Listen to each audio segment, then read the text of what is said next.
opportunity for me to lose my shit, lose my cool, get frustrated. Yeah. Whereas now I went through the whole experience chuckling at the next absurdity that kind of entered. I was like, this is what happens.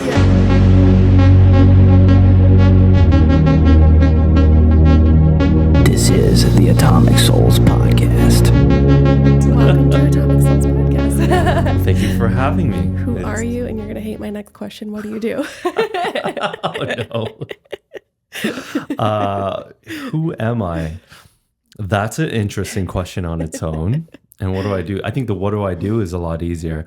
Who am I? My name is Khalid. I am the CEO of a marketing firm, a creative agency in Toronto. But that's like the basic. That's the surface level stuff, right? That's what I ask if I don't I'm a care big fan. I'm a big fan of not knowing who I am, if that makes any sense. Yeah. I discovered through, actually it was Eckhart Tolle. I was on a kind of CEO retreat by myself, and I was listening to one of his audiobooks, and the idea of not having an identity was discussed, and how limitless one can be and how free one can be when you relieve yourself, when you release yourself of this idea of an identity. And so who am I is always an interesting question, because to me, like, I am me, and I can define it with certain statistical and factual aspects of me, but I still don't know, and I'm still figuring out who I am. And I'm okay with it. I'm actually better off not ever knowing. Yes. I get that. I'm working on that. There's been a balance this year of, like, as we're getting more in the public eye, of like ego versus like humility, and like that balance. And it's been an interesting, like, it's very internal. It is. There's a certain requirement of courage needed to let go of an ego. Yeah. Let go of an identity, because it's so much easier to have an identity and say, when I was young, I was a rapper one day, I was a rocker one day, I grew up on 90s hip hop, 90s grunge rock. But even as a kid, you can see as a teenager, you're just trying to grasp, who am I? What group do I fit in? Yeah. But really the freeing thing is when you realize, like, you don't have to be anything. You don't have to have an identity. I think it's actually, to me, quite interesting in my own personal journey of letting go of an identity, while around me in society, identity has become such a hot topic over the last 5-10 years. Oh yeah. Yeah. How would you say it's helped you? I'll give you a little story. We had a themed party a couple weeks back. It was a costume party. And I went to a grunge, secondhand grunge clothing store. And I was trying to figure out what I was going to wear. It's supposed to be like over the top and kind of spacey. And I found this amazing kind of popcorn shirt. It was a lady's blouse, and it was like colorful. And I just looked at it and I was like, that's it. Yeah. And I would have never dared go in that direction. But I didn't think it's somebody, one of my coworkers asked me, like, what were you thinking when you bought that? I was like, that's the wrong question. I wasn't thinking at all. Yeah. I just felt it.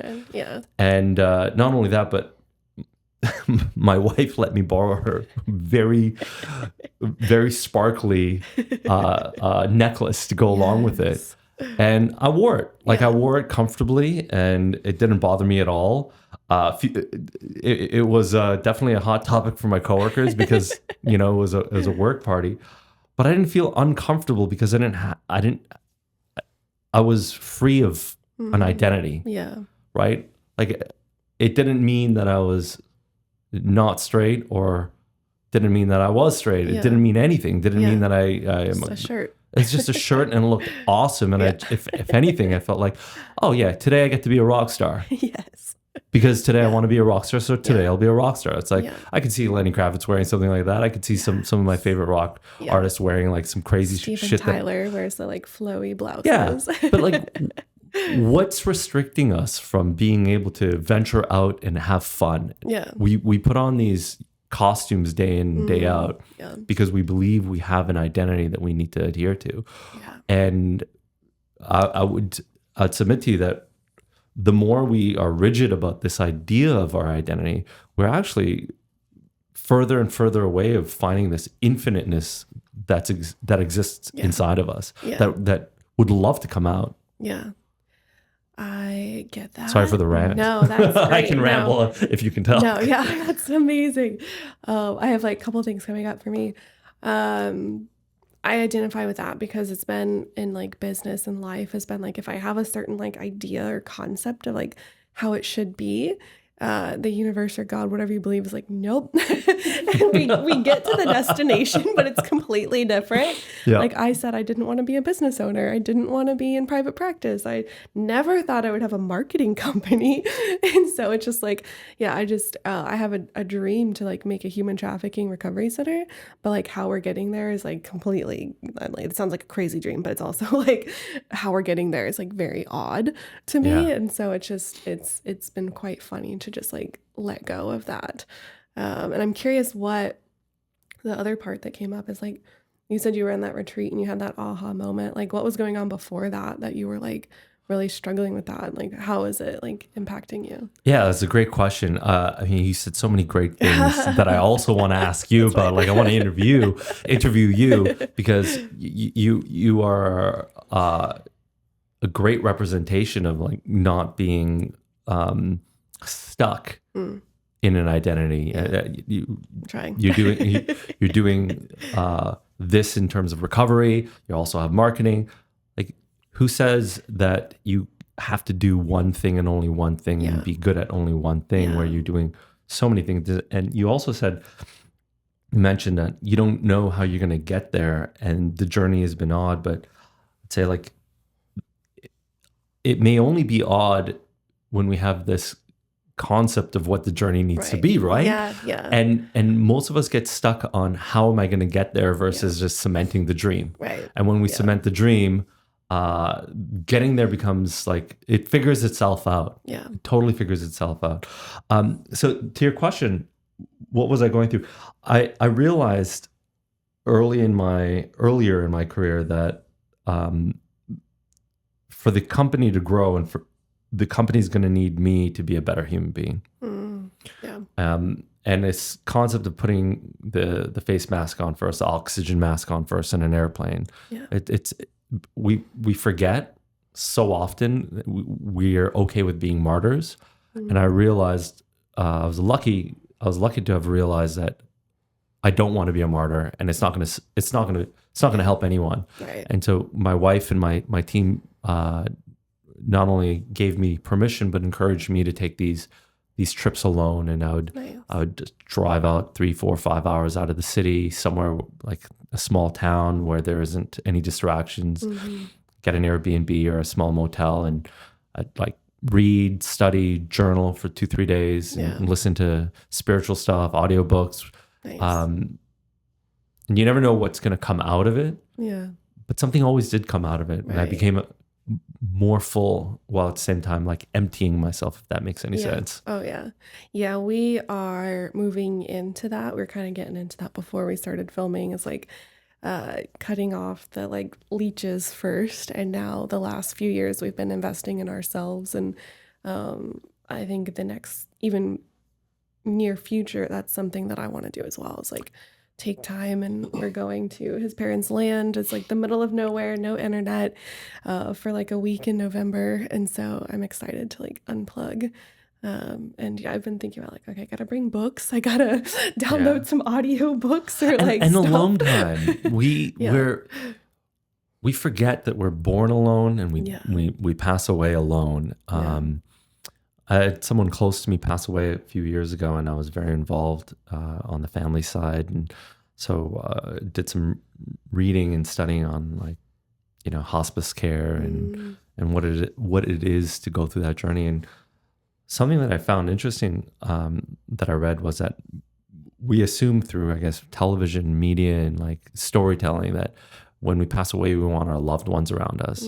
And I think it was a psychologist, the doctor was saying that people actually want to be alone in their last final moments. And Yeah. I found that interesting because when I think about that, anytime I think about death, I'm like, I think I'm going to be like a cat. I'm just going to go and you're Yeah, like where'd he cats go? and dogs do that. I think yeah. he went to die. I got my skull. Yeah, we're getting dark. I'm okay with death. It's not a bad thing. It's like the light. We're gonna go there. Everyone dies. Everyone dies. If you're not okay with that concept, like it's another like huge life-changing moment. Like, Yeah. Well, every Okay. part of our biology knows it. yeah, Every aspect of our psyche knows it. we're constantly dying. We're that's right. And it's this underlying, like, to reproduce because we know we're gonna die is like the underlying OS. But we're just afraid of like looking at it and asking ourselves like, what does this mean and what do I want to do with it? But going back to the personal development aspect, because there's a reason why we started talking about death. We forget how important it is to have alone time. Mm-hmm. And not enough people, especially people who have a duty to be alone. And what I mean by that is if you're in any position of influence, a community leader, a business leader, maybe just a parent, right? Yeah. It's healthy for you to step away for 2-3 days, Yeah. right? And just be with yourself and just let things kind of percolate and settle and Oh yeah. meditate on and come back a little bit more full, a little bit more clear. Yeah. Yeah. I want to be more intentional with that because I'll get like a half a day off. And I'm like, it was so refreshing to have like nobody calling me. I put do not disturb on. Like, I'll get like a half day or like if Imagine like 3 days, that would be amazing. like no work, Yeah. no other people. That'd be great. You actually end up missing Yes. Mike for a Yeah. bit. Oh yeah. He'll get home. He'll work late and like get home, and I'll have the kid after getting home earlier from work. And I'm like, I have to go just like an hour to myself and just like disappear. He's like, where did you go? I was like, I just needed 1 hour to myself. Yeah. Where like nobody's asking me for anything. Yeah. She'll say, I'm going to put stretchy pants on. And then Put my 2 pajamas hours on. later, she shows back up. Did you knit the stretchy pants? Needed a hot shower in my own thoughts. Yeah. Something I had a question about though. You're talking about the wanting to be alone in those last few minutes before death. That was something I contemplated a little bit last year. Her grandfather passed away. I think some of that kind of comes into self-identity though, because I know like for Mr. Bill, he was always like head of household, this just big strong man. And then He got very weak at That was the end. identity. Yeah, he got right. very And weak so at the for end. him, I was kind of like, I guess, connecting with that struggle there of like, I don't want my family to see me like this. I Yeah. want them to remember me as this big, strong man, Yeah. not this, weak, meek individual that can't take care of himself. Yeah, he isn't that such a male perspective? Like I'm the same way. Yeah.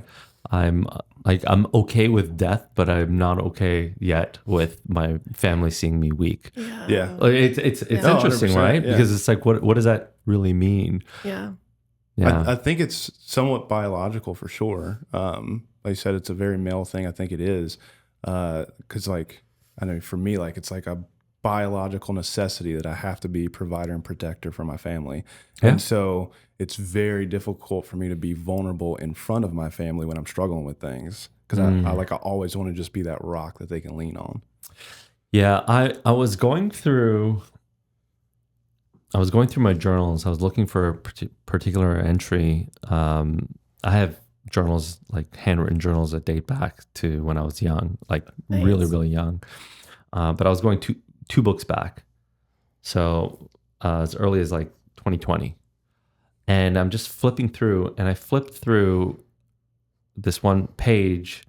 And it's funny because I joke that if my children, when my children read the journals, they're going to think that I'm like constantly anxious and sad and upset and like life's falling apart, because that's when you're Yeah, journaling, you're right? journaling. I'm not journaling. Oh, hold on. I'm having a great time. I'm at a party. I'm crushing it. Life's good. You know? So I'm like, they're going to just think I was just like this emo character. So I have to leave remnants of me being happy. P.S. I was happy today. Yeah. So I'm a little bit more, I am writing. I putting am on a trying to write face in more your about own like journals. how good life is. But I did come across an entry, and in the entry I was writing how here I am. I've entered my 40s, and I'm still dealing with self-doubt. I'm still dealing with anxiousness. I don't feel whole. And in my journaling, it was something that my wife Lannie had said to me that I added, that she had said that it's good for my children to see that even in my older age, I was struggling. Yeah. And it was okay that I was struggling. It was okay that I was continuing to push forward. And I thought, wow, first of all, knock on wood, I feel great. I'm never anxious. I've like that feeling is so far from like who I am now.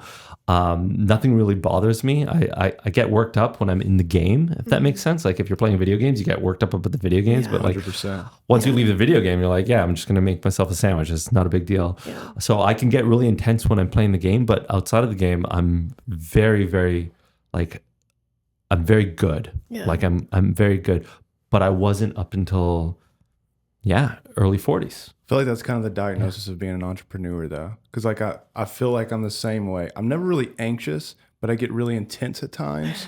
And no matter what anybody tells me, I always feel like I'm not good enough, because I know internally I'm like, I could do more than this. Yeah, there's always more to do. Yeah. There's this idea of a mentor of mine once said, we're human beings, not human doings.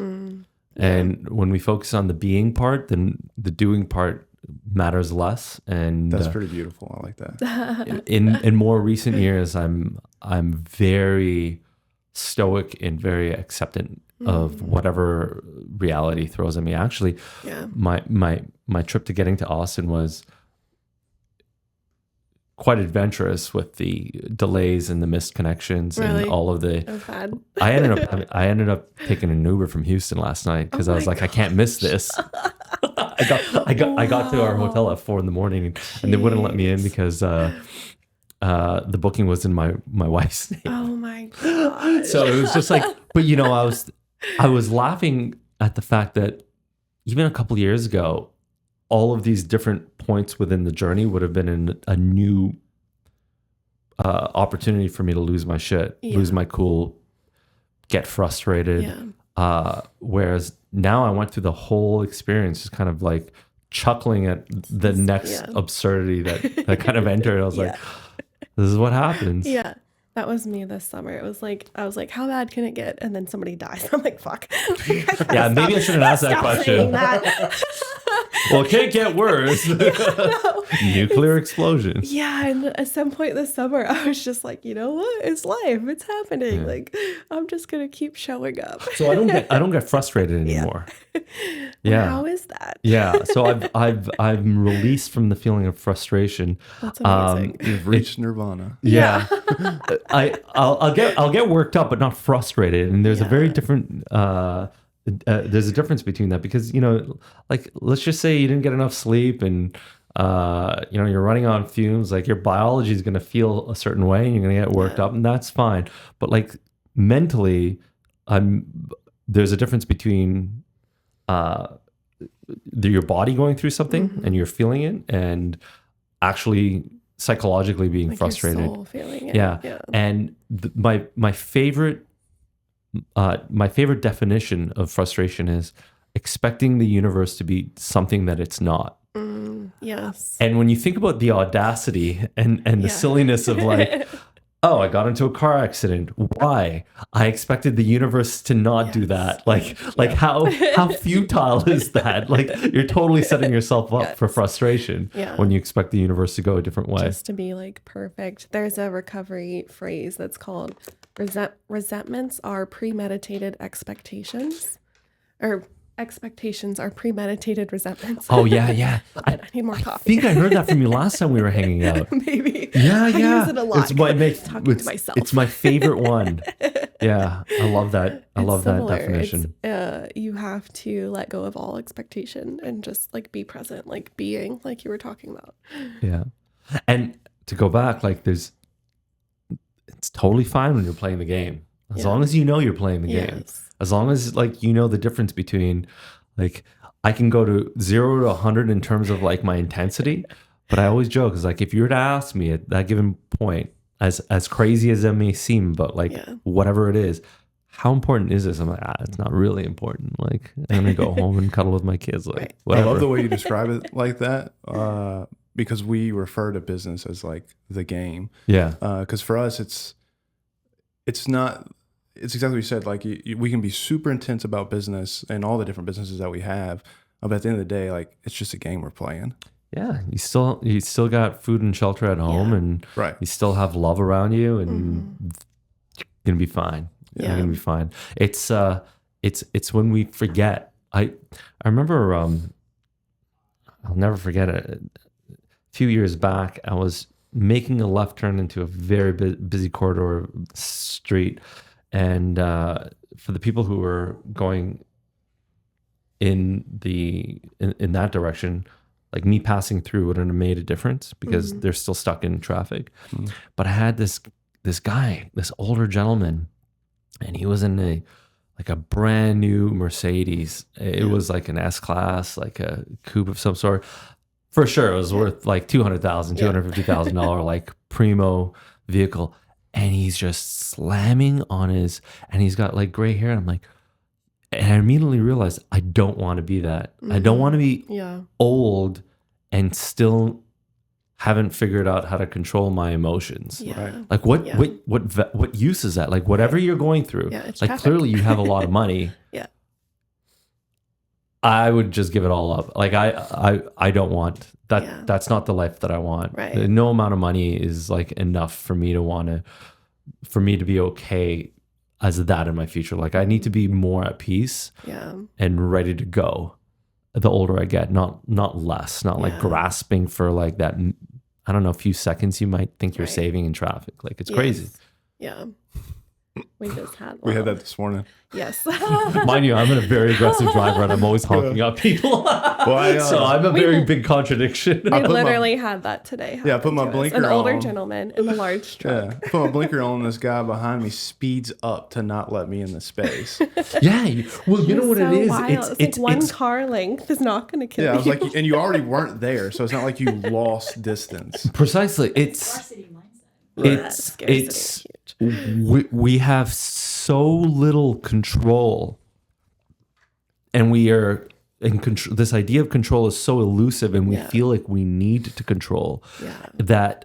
That's at least this is my interpretation of it, is that because we haven't accepted not having control, it gets mutated and deformed and interesting in weird ways, and that is a form of control. Like, I'm going to speed up so you don't get in. Like that's crazy. But but that for that brief moment, that person's subconscious mind feels strong, feels powerful, feels like they have influence, or it's overcompensating and power over somebody else's reality. Yeah. Usually, and we were kind of talking about that after. I was like, he's overcompensating for something. Because usually when people are like that, it's like something else is going on. So they're grasping for control. They maybe not even maybe just compensating. Control. Just straight compensating for like the feeling of littleness and smallness. Like chaos. That was something that I'd actually an old captain had kind of taught me on a boat. Working on the river, you know, when you're in high water, the river's always going down river. And he was like, you can't control how the river runs. All you can control is how you run through the river. And I was like, man, that's kind of life. Like I can't control how life happens. I just control how I move through life. Yes. Yeah. Yes. I'm curious because y'all are unique like us, and y'all have been in it longer. How does all of this impact being married in business and having family and kiddos? And It works wonderful for us. I love it. I wouldn't want to have it any other way, but I also recognize that there are certain ingredients that make the dish work. Yes. And What are it would be naive to think that it's good for everybody. Yeah. For me, I'm really good at compartmentalizing it. And I say that with a little bit of like, not doubt, but almost hesitation, because maybe I might be too good to compartmentalize. I get that. Like I'm like, this is this and that is that. Like I could totally like lose my shit on something here, and then as soon as that topic is over, like the next topic is like you have blank to be slate. good. Yeah. And my wife is very much lives in the now or 10,000 years in the future, but not in the past or in the close future. And so the joke is always that she forgets. If I fumbled, she forgets, and that's good. She's just like, as long as I'm making up for it now, that's all she remembers is now. So I think that's part of the equation. But also outside of that, there's a lot of things that, in terms of values and principles, that we align on. So that you know, they say opposites attract, and I would say there's so much of us that are opposites, but not when it comes to values and things like family values and how we host people and a lot of the important things that you can't teach like later in life. Yeah, we got to hang out more. I told you. I was telling Rachel, like, you know, you're with your people when you haven't seen them for a year, and immediately like you're talking. I was like, oh yeah, I immediately like gravitated towards Mike, and it's like we were hanging out like forever already, like old friends. Yeah, I'm always like bringing people on here, so I'm glad you reached out, because I was like, yes, I want you to meet Mike. Like I want, like, it's special if you're on the podcast, because you get to meet Mike, and then Mike is like, yeah, I love these people. I'm like, yes. I'm not a huge people person, so outside of this, I don't really talk to people. my wife will tell you the same about me. I'm very introverted, and like at parties, like whenever we host parties, I'm just constantly cleaning. Yeah, and it's my way of not having to talk to any of my guests. Like short bursts of conversations, and then I'm totally good with like deep conversations about death for an hour. But like, I'm the same way. Did you watch the game? I'm like, no. Yeah. What do you do for a living? I don't care. Yeah. Who are you? What makes you tick? So having the same values, that's been important for us, and it's actually coming in to the business now when we kind of like have cleaned house the last couple of years of people, or like they've left if they don't align with the values. So it's been interesting to bring the same like marriage and family values into the business and how that works as well. And I think it's been key for us to like grow and have a solid company culture. And I think last time we talked, company culture is huge for y'all as well. Huge. Yeah. There's a old HBR article written by Jim Collins. I think it's titled Aligning Actions and Values. And there's a section about values specifically that Jim Collins says, you know, business leaders will ask him, how do you get people to align to your values? And his answer is that you don't. People are already predisposed to those values, or they're not. You can't change. It's an uphill battle. Like you're not going to change like people's values over a short period of time, and it's not your responsibility as a business owner also. That's exactly what right. As a community leader, yes. Yeah. But you got to compartmentalize the two. We hire culture, we teach skills. Yeah. And again, if you're a community leader, you can say that you have a duty to bring everybody up to higher values. That's a non-profit that's like a effort. Pastor or something. Networking. That's right. Yeah. But if you're working day in and day out in your business, you have a responsibility to your clients and the people that work for you that you can't use that time for charity. Right. And that's what it ends up being if you're not careful. Yeah, that's very important because it'll run you ragged. Yeah, and there's also, like, for the one person that you're trying to change and improve who isn't willing to work on themselves, there's, you know, a lineup of people who would love to have that that mentorship, that coaching, that time that you're putting in vain to one person who won't do anything with Doesn't it want versus it. like somebody else. Like there's always people that you can help that are going to do more with that energy that you put in. Yeah. How has it been? Because it's very like, we talk a lot about like work-life integration. How has that been for y'all? It's like this values thing is like your family values and your business values. How's it been to integrate both? Very, very intertwined. My children love the office. Our coworkers are their uncles and aunties. There is no separation of church and state for us. It's funny, like, you were saying earlier, in your path, in your journey, you're doing things your own way. And there's something beautiful about that because you don't have any preconceived ideas of how it needs to be done. I didn't graduate with a business background. My parents didn't study business. So I led my company and I would say the same thing with my co-founders. We led the organization based on family values because that's what we grew up with and that's what we knew. We didn't know how to do business traditionally, and it's worked out splendidly for us. So the two mix, and people ask, well, business and pleasure, but business for us is pleasurable. Like, I love the work that I do. I love the people that I work with. We love our clients. So it's like, why would I think that that's part over here and my other life is over there? People are living this kind of severance life. Like the show, separate. Like they think that it's unhealthy, like to think that you can go to work and be one person. And yes, I get it. We all wear different hats with different people in different environments. But ultimately, you can't expect to be unhappy at work and then not bring that home or vice versa, be unhappy at home and it not affect your day job. Like you need to figure out both. You need to work on both.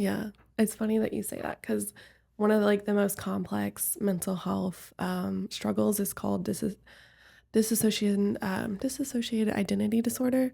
And so it's like really severe trauma where it's like basically you go into different identities, like the movie Split.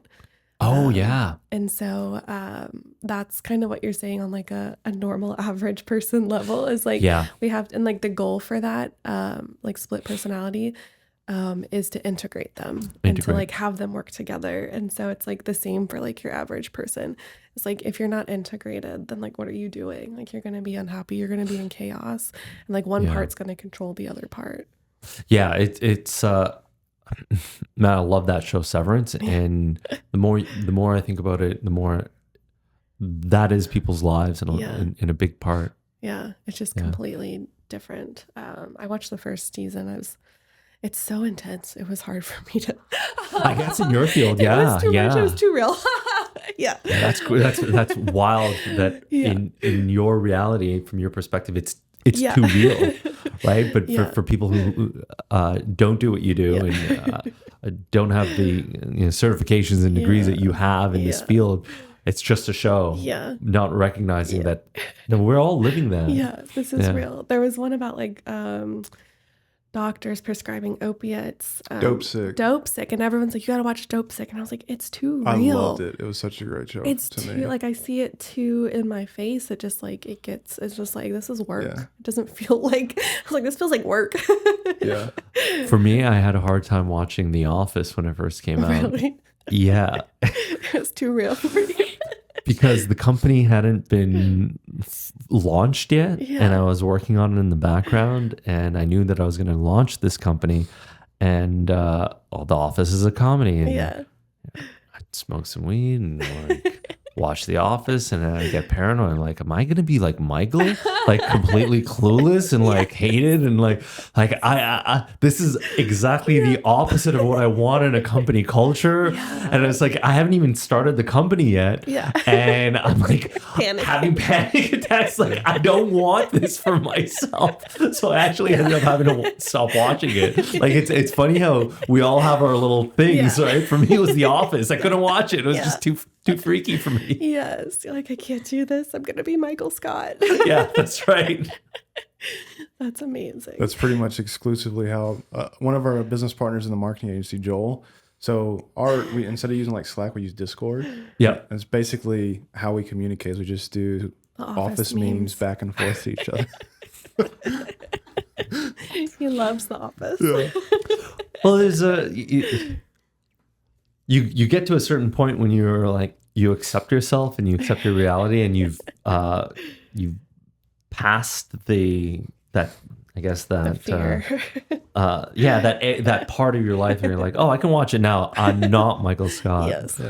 Yeah. Well, it's kind of that what's the Dunning-Kruger thing or The whatever? Dunning-Kruger Oh, effect. yeah. Yeah. Have you heard So of like you it get yet? past that, hill Imposter of syndrome. It's like the ego and the imposter syndrome. That's right. Yeah. It like blew his mind the other day. He was like, yes, that's so true. I think Lan told me this hilarious quote. I don't know where it comes from, but you're something like, I'm going to paraphrase it. You're not good enough to have imposter syndrome. Yes. Like, calm down. You just effect. started. Yes. Like, it's funny because you're in your 20s. It's like you're going through so much. Yeah. But like now that I'm in my 40s, and we from time to time we'll have like really young people join the team.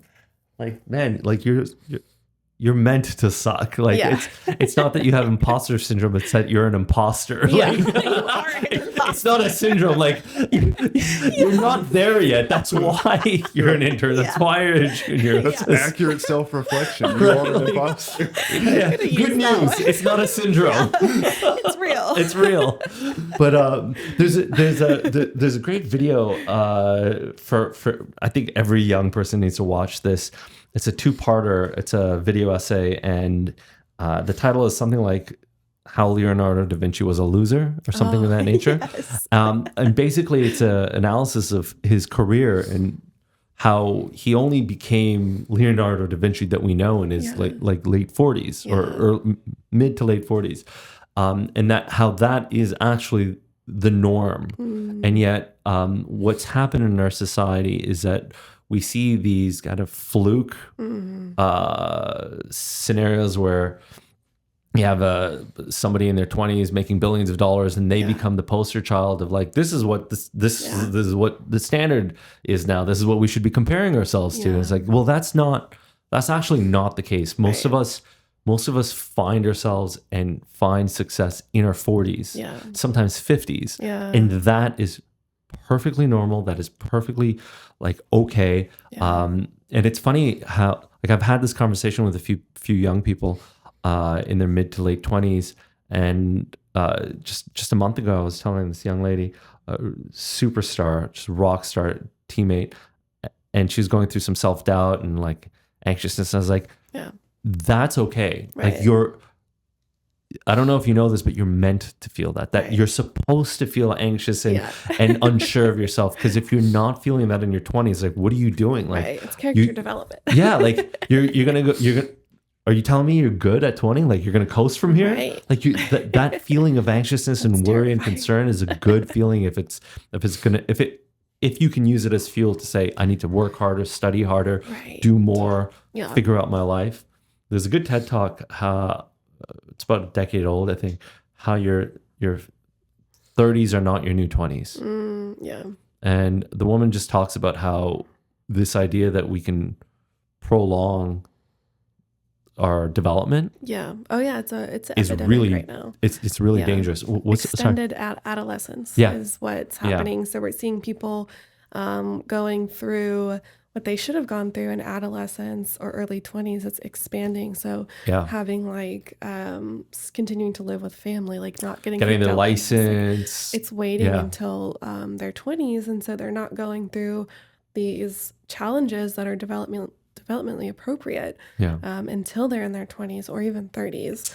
And so that's why, and people are, I think, because society, I don't know if it's the same in Canada as it is here, but we put so much emphasis on being successful, and like there's like inflated salaries whenever you enter the workforce nowadays, where it's like when I was making like 40K as a counselor, people are getting quoted 60K entry level here, which is just mind blowing. And so they're like, well, I should be doing better. I should be making 100,000. I'm like, no, you shouldn't. And they have this inflated sense of like, I should be doing better. And so then they either use it as fuel because they have good mentors telling them to, or they just fall apart and then have like identity crisis at 25 or 30, and it's like in an unhealthy way. A lot of it's symptom of social media too, because they look at these influencers and they're like, oh, well, they're making 250 grand and they're 25 years old. It's like, they're lying to you too, though, probably, because it's all very choreographed. And a lot of them are unhappy. Yeah. A lot of them fall apart like a few years later because it's a very, like the influencer lifestyle is very unsustainable. Yeah. It is a very unsustainable lifestyle. Right. My kids love Harry Potter. My son's read it I don't know, a handful of times. But the idea of Harry Potter being so famous and it's his fame that makes him miserable in the early books, and it's what I point to. I was like, figure out how to be happy, figure out how you want to make money, feel fulfilled, but don't chase fame. You want to be the opposite of fame. Yeah. In fact, I'm not on social media. Like I don't post much, and outside of this, I try not to be the public guy. Wasn't that part of Marcus Aurelius' thing? Is he had a slave that was behind him at all times, just saying, "You're just a man. You're a loser." Yeah. There's a really great So smart. quote. Oh, my phone's off, but I'll have to get it to you. It's an old Stoic quote, but it's something in the lines of like a good life is one that's like people like one that people don't know you, that you're kind of under the radar. It's just so elegantly put. Yeah. Yeah. I had a friend who he kind of blew up his social media the last few years. Just like posting, and like he owns some businesses. And like last week we had a meeting and he was like, how do I make it private? I want to get rid of it. It's like, I'm sick of it. And I'm sick of like going around town and people know who I am. Oh yeah. And I'm like, I don't want that. Yeah. I'm like, I'm starting to deal with that now. And I don't even have the fault. He has like 40,000 on Instagram, which for a local Austin person is pretty big. And I'm like, how do you deal with it? He's like, I don't want to. I want to get rid of it. I want to be a nobody. He's sick of it because they know. He's like, I went to the barber and somebody's like, how was your vacation last week? And he's like, that's fucking weird. Like, that's wild. Yeah. It in no time in history was it acceptable with this idea that our life would be on display for others. If you had said that at any time in history, with the exception of the last 10 years, people would think that you're sick. Yeah. If you would have just said it 20 years ago, it would have been an infringement on people's privacy.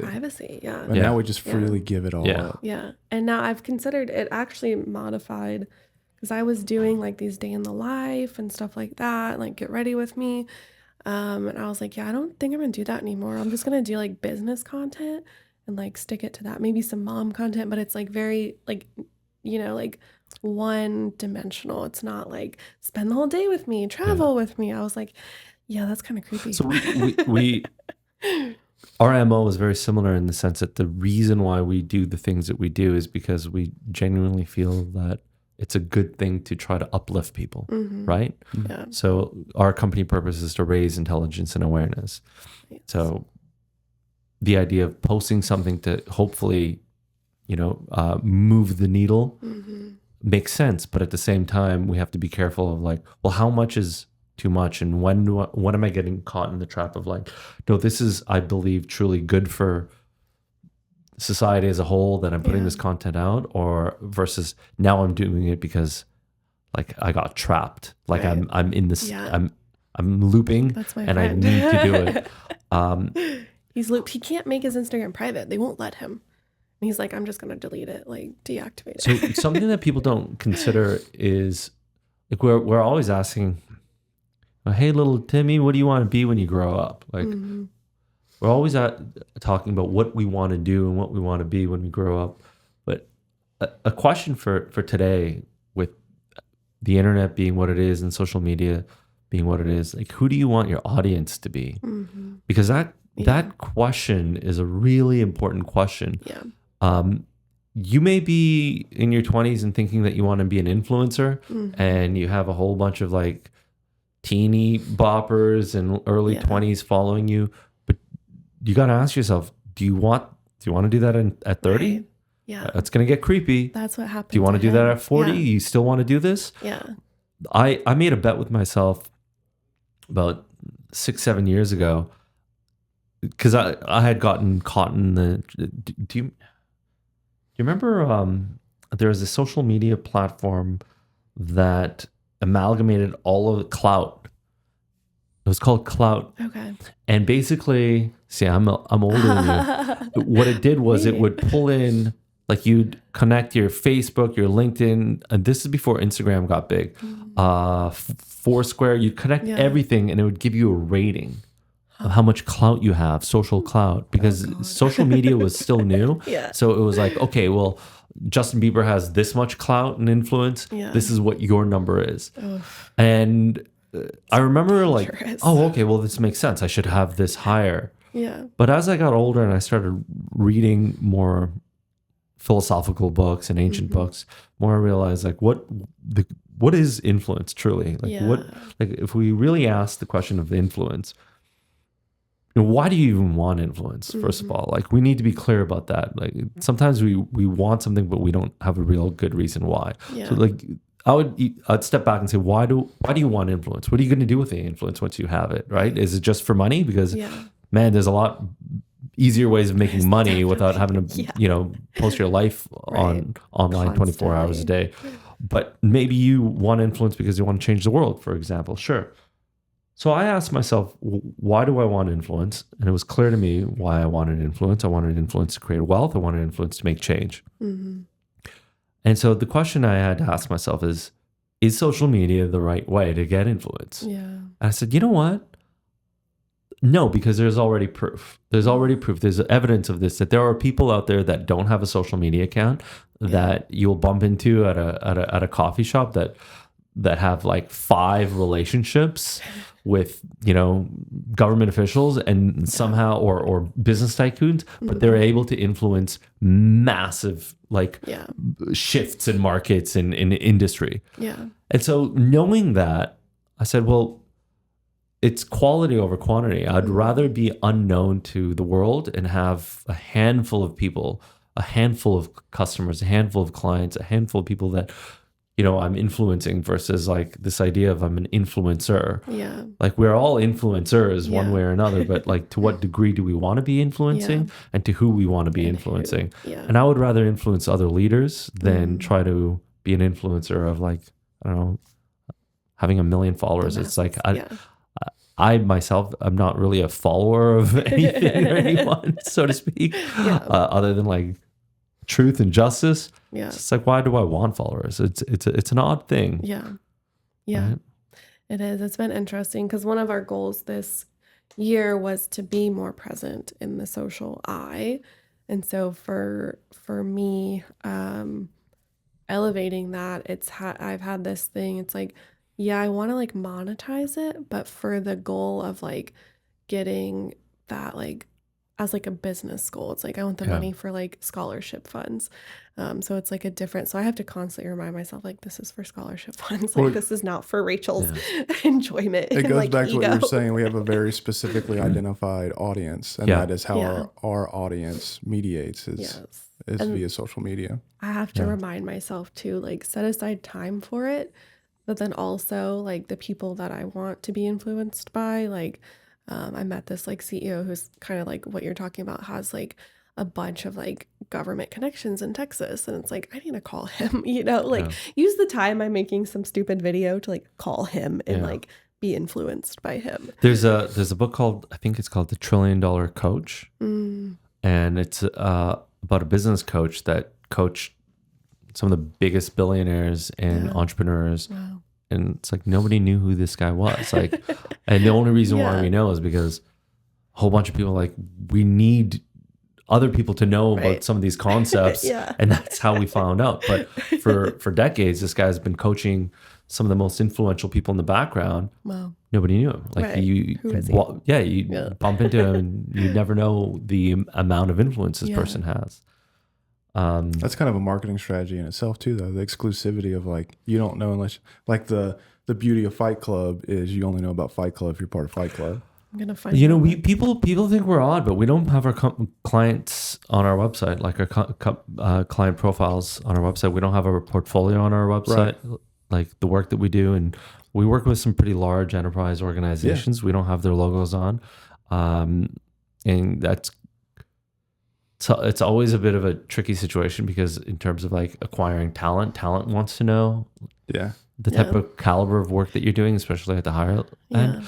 But in terms of acquiring new clients, it's actually kind of surprising how like other agencies don't know that you don't need to show off the work that you do. Right. Like it's actually a superpower. Yeah, it is. Yeah. Because it's trying to think of something related to, but if you relate like on Instagram, like the scandalous pictures, it's not quite pornography, and it leaves the like that imagination there. It's the same thing in business of like, I can let you contemplate what's going on behind the scenes, and that's more powerful than me telling you.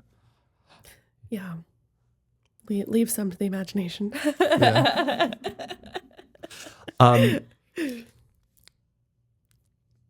You work with addiction and recovery. Yeah. With regards to like drugs and alcohol. Yeah. How does social media fit in that? Because there's a bit of a pandemic there too. Yeah. Yeah. We're seeing a lot of tech addiction. There's actually a facility in town that specializes in tech addiction. Wow. Similar to eating disorder. It's like you need food. You actually need tech to like live in this society. And so it's just about, because like drugs and alcohol, you don't need those. You can be completely sober. So that one's like a little easier, even though it's like kind of a hard population. But the tech is hard because it's always in front of you. You have to use it. And we've kind of got into this. I'd be curious, y'all's like how you're raising your kids, but it's like we need to teach our kid how to use technology, but we don't want to overdo it. And so it's like, just teaching people their like personal balance. And are you using it? Is the intention to use it for like positivity? Like for someone in recovery, are you following recovery people? Are you looking at ways to like, grow your mind and your recovery and your life? We regulate stimulation a lot too, because she'll want to have the tablet in front of her and the TV running and us reading a book to her at the same time. And like, her Tony box. You pick one thing and you play with that. When you want to go to something else, we have to turn this off. So we've always had certain rules around the house. So first of all, like I'm very involved in tech. My wife's been very tech savvy. We've always been. Throughout my life, I've always been very tech savvy. So when our first child was born, like as soon as possible, we put an iPad in front of him so that he could understand that there's like action, reaction, and there's things happening. Right. So on one side, I would say that we have helped our children be very tech savvy. Yeah. But on the other side, there are some rules. Yeah. For example, there's no way, never in their life have they had a device in front of them while eating. Like there's no possible way. I know it's an easy way to, satiate their needs. When you're a tired parent, like I get it, but parenting isn't supposed to be easy. If you make it easy on yourself, you're giving something else up, and that's that's something that we understood, and our children never had an iPad or a device in front of them when they ate. And you know what? My son is 14. Our son is 14. You see, when they're good, and I miss them, they're mine. It's mine. And our daughter's turning 11, and we have great dinner conversations. They help make dinner. They help make the salad. They help cook. They set the table. And unless I'm feeling gracious and helpful to clean up, they clean up as well. Like that's their responsibility. But there's a ritual there. And that ritual is sans technology. Aside from like maybe some music to set the mood in the background. If we're having Italian, we'll listen to Italian music, for example. Other than that, like no technology. So you gotta have some rules. Yeah, we fall victim to the like TV at dinner. But we do have boundaries around, like, recently we're potty training. And so she like regressed like a few weeks ago. And so we just took Yeah, away that happens. everything she likes. We're like, no TV, no outside, no princess dresses. You don't get anything you want, no pants until you poop in the potty for the day. And then you get it back. She and then it appreciates starts the over things, like too. after her nap, it starts all over again. She has to poop in the potty before she can wear a princess dress or watch TV. Years ago, I read the relationship between eating and eating communal, Yeah. like in a group, and the health benefits of eating with people, and the health draws, like the negative effects of eating in front of a screen and eating in front of a computer. And in our line of business, there are periods where there's a lot of work to be done. We set a hard rule, and this is like, we're very flexible in a lot of things, and then there's some little things here and there that's very, you could say, like, this is the heavy hand of the dictator. People aren't allowed to have their meals in front of their computer. Really? Yeah, it's just, it's not good for anybody. Yeah. And because of that rule, and You're talking about within the company? yeah, in the company. I like that. That's Yeah, all like right. I'm a big believer, if you have good principles, you don't need rules, but sometimes you just need to have some rules. Yeah. And this is a rule because it's cut and dry. No eating in front of your computer. Like, you can have a snack. Like I'll have like a protein bar or something, but like your meal, not in front of your computer. And what we've seen as a result is we have a thriving lunch culture. People cook together. Like, we have ingredients in the kitchen. We have pots and pans and That's awesome. eggs and vegetables. People make salads. It's amazing to see all the different combinations of meals that people make, and it's this lively communal culture at lunch, and it adds to the culture. It adds to the level of happiness. Yeah. Because I can tell you, everyone will tell you the same. I'm busy, so that's why I'm eating in front of my computer. Yeah. But you know what happens as a business owner is that when you stop taking care of the people, and sometimes going out of your way to say, you know what, like a parent would, Yeah. I know you want to do this, but it's not good for you. Right. I care. What about you're you. actually doing is safeguarding them from resenting in the future. Because what happens is that people, they work and they overwork, and they don't take the breaks necessary. They don't take the time necessary to take care of themselves. And then one day they wake up and they're resenting their job as if it was the company's fault, as if you told them that they have to eat in front of their computer and not take breaks or not take vacation or so on. Yeah. And so we go out of, well, our number one core value, we have 3 core values. The first one is improve health. The second one is seek wisdom. And the third one is cultivate teamwork. And the first 2 are personal. And so the focus is on you as an individual. It's good for you. Forget about the company. Forget about our clients. It's good for you to improve your health. And it's good for you to seek wisdom. Yeah. If you can't do that, you can't do the third, which is cultivate teamwork, because nobody wants a martyr. And so a lot of these rules sometimes, if not like out of context, they may not make sense. But when you better understand what our core values are, and says, okay, well, if health is a number one core value, we don't want, and there's the evidence that shows, like, when people are eating in front of their computer and working, it impacts their digestion, it impacts their like hormones. Yeah. Their level of happiness drops. And you're So not it's like, working to your best ability too. The socialization real. of that's it, not good for your keyboard either. Yeah, it's not good for anyone. the social part of it is part of just about every major religion too. It talks about breaking bread with people. Like, even in the Bible, the most significant thing in the Bible prior to the crucifixion is the Last Supper, where he's breaking bread. So I do think that's a huge part of just like being human, is that you need to break bread with people.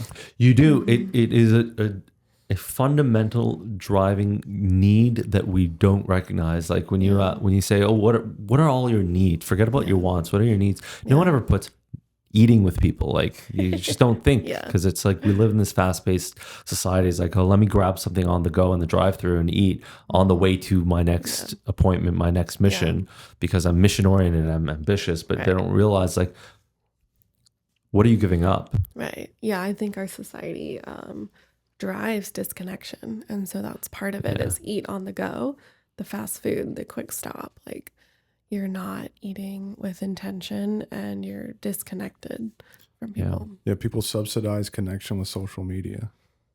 Yeah. Mm-hmm. Yeah. Yes. That's why we just sit there and scroll. Yeah. Cool. Well, Wow.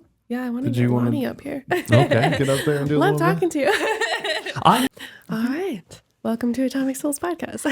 Thank you for having me. Yes. Who are you? What do you do?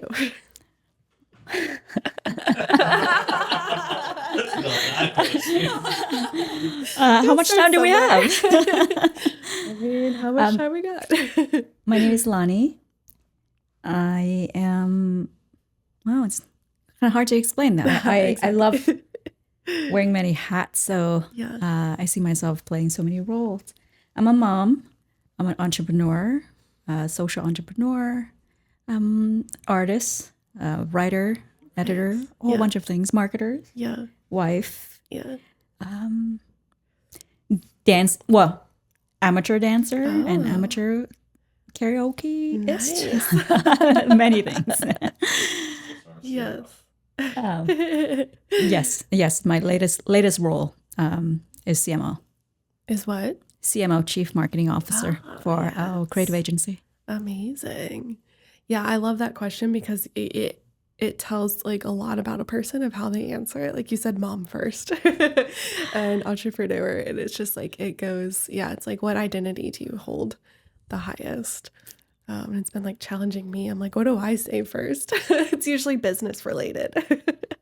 I think it's because I've been away from the kids for the last couple of days, and then being away is great. It's great to miss the sensation of missing somebody. Yes. And I'm like, that's really, really nice. Because when I were at home, the kids, I don't miss them. Yeah. Are your kids like ours where they're just like all over you and like in your lap, or are they turning into like teenagers? Just I'm cherishing the moment of they're a teenager now. Our son is 14 and our daughter is turning 11 very soon. And they behave just like teenagers. Yeah. Yet at the same time, they love and appreciate family time. So they are still around a lot. That's good. And it's not forcing yet. So I'm hoping that. I think those values are probably part of that with y'all, having dedicated family time with meals and stuff like that. That's probably a huge contributor. They can appreciate you, not just, it's another person in the house. Yes. Well, Cal and I, from very early days, when we decided that, we're going to have a family together, and it was very important for us to have a very fun family life so that the kids will, they can go out for fun and adventure, but they know that life is always amazing and fun and adventurous at home. Yeah. That's awesome. I love that. And there's this concept of people in our age brackets that are turning into the family and like saying, what do we want for our family? Do we want them to just like be bedroom kids or to be like living room kids and family where you like connect instead of just like hiding from each other? It's like my family's like decently connected, but I was definitely a bedroom kid. And I was like hiding from my family. Yeah. Likewise, I was that. And because I was that, when I was younger, I did not aspire or desire to have a family of my own. Yeah.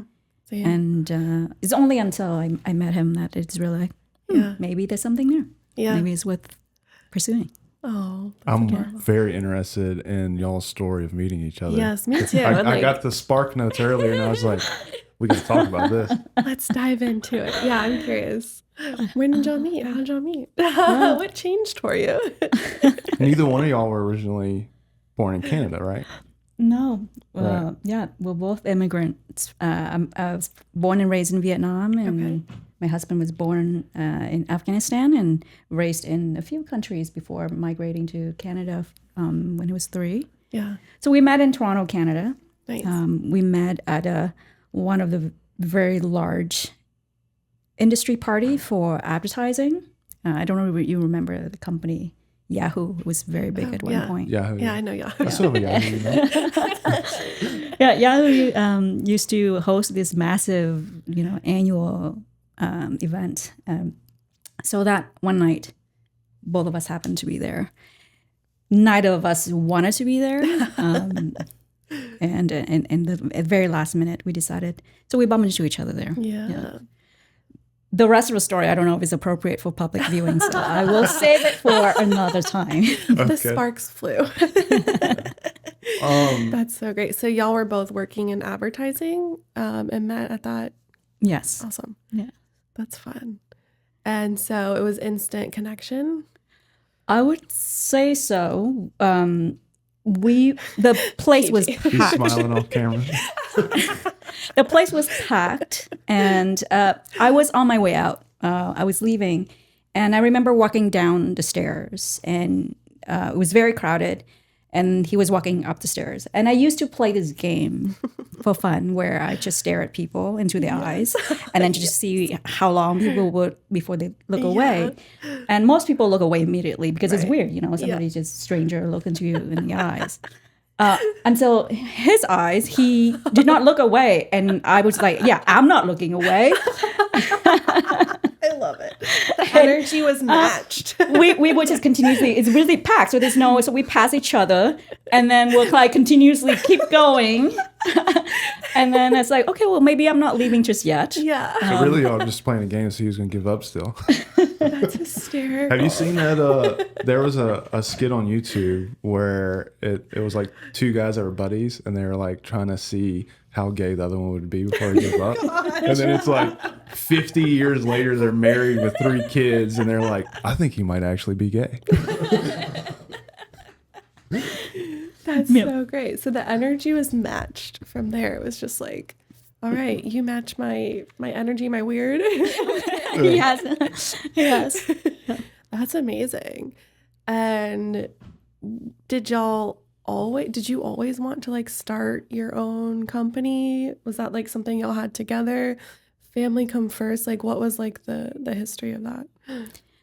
Once we get to know each other, we realize that we share a lot of similarities. Well, very different as people, but we share a lot of similarity. Yeah.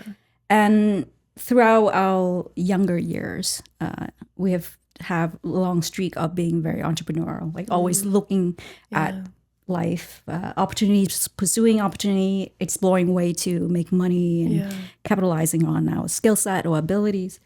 And so the desire to start our own business has always been there. We've always tried so many different things. Yeah. And so when we met, and this is a bit of a longer story, and he tells it so much better, so I'll just save that for him to share with you.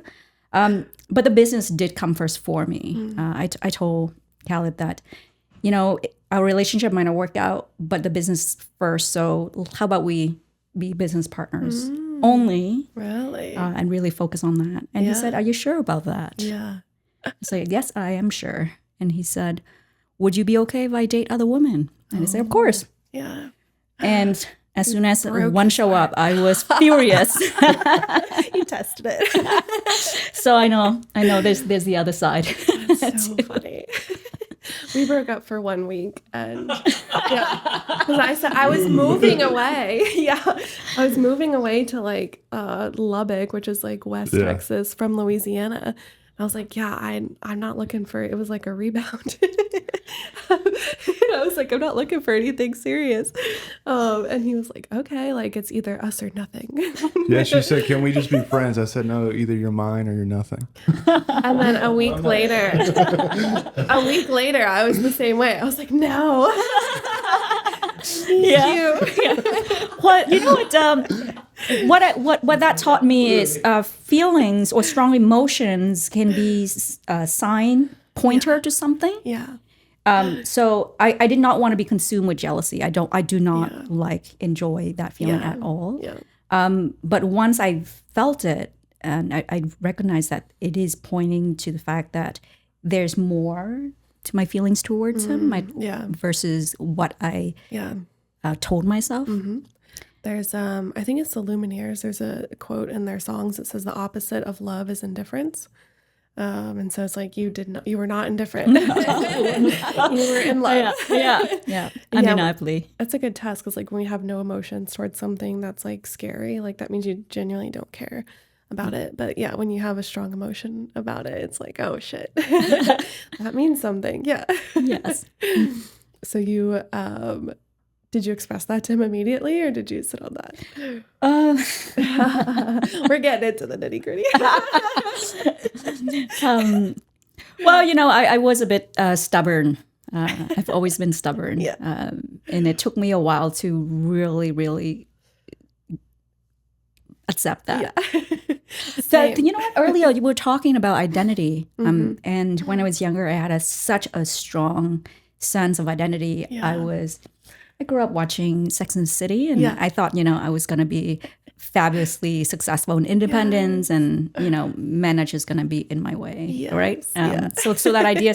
So I was struggling a lot with this, like, there's this person who's compatible in so many ways, and we're building this business, which is like building our dreams together. We injected a lot of our personal dreams into the business. And we're aligning on values and so many things. And yet it just didn't fit this identity of me being an independent woman. Yeah. Or so you thought. Yes. So it you know, looking back, I was not open-minded enough to immediately change my mind. But fortunately, I was not too stubborn to eventually change my mind. Isn't that You got out your own the way. resentment thing or whatever? Expectations or premeditated resentments. I had great expectation for myself in a certain way, and then now I'm glad that I did not pursue that path. Yeah, because where would that have led you now? Probably be a bitter old bitchy woman. So you got out of your own way and you were like, all right, let me listen to these feelings of jealousy. When she met me, she said 3 things I need to know. She doesn't want to be in a relationship. She's never going to get married, and she will never have kids. I was similar with Mike. I was like, I don't really want to have kids. I was like, I'm not looking for anything serious. And so all funny. 3s have. I changed my whole life to date Rachel, but he did. I kind of came from an opposite background though. I had no identity. I just like, I want that, and she was the that, and so I formed my identity around how do I achieve having her. He changed his career. That's how I ended up on boats. Was I needed a job where I could have, you know, significant chunks of time off because she was 16 hours away, so I needed to be able to go travel once a year. And I didn't think that would happen. I was still skeptical, even moving away, even like saying, yeah, let's continue dating. I was like, he's not going to show up. He's not going to take a plane here. And he did. He showed up. He got off the plane. And I was like, all right. Women make you do crazy things. I think it's real. Love makes you do crazy things. Well, you're being very clear about what do you want. I want that. That's fantastic. That was it. Yeah, it's funny, like when you meet someone and it's like you like have that feeling, because we kind of had a similar strong feeling at first, but like circumstances, like I was dating somebody and I was also about to move away, and so it was just like I was like, no, maybe not. I was like the same, like like that sounds like not the right plan, but it eventually fits to be the right plan. So y'all were building the company together.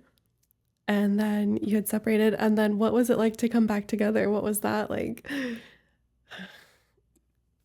Never separated. Yes. We were almost 24 hours around each other. Yeah.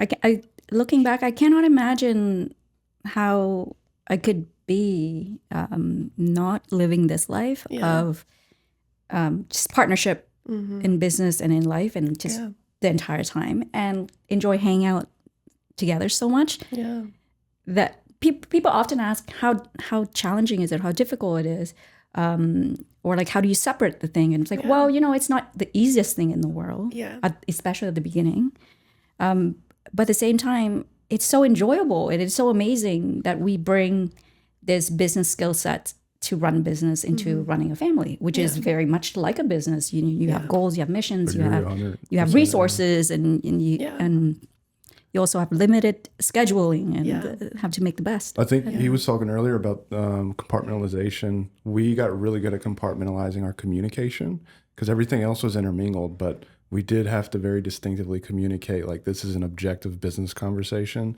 versus this is, you know, us being married. Yeah. There's different like voice tonage that we like know of each other. It's like, this is a business conversation. All right. And now we're like soften up when it's like a relationship.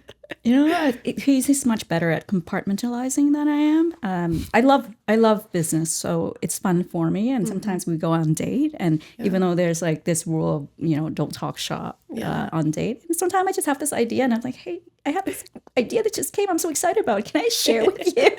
Side note. Yeah. And I'm just like, yes, let's go for it. Switch And then into he gets business. excited. Like, okay, well, now you're having fun too. So it's not just me. Yeah. We're the same. Yeah. Like asking permission to like, hey, can we actually switch to business code real quick and code switch? I'm curious your stubbornness, because I am similar, and and our men seem confident in themselves. Like, how is that? Has that been like a battle for y'all, and how have you overcome, if you have, or made it work? Well, it's working. It's in the beginning we butt heads so much. When he often say this, Khalid, you often say that when we work well together, we can move mountains. And then we butt head, we can't move an inch. Yeah. And at the beginning, the butting head was so much more often. But we stuck it out because when we work well together, we were able to do so incredibly much. Yeah.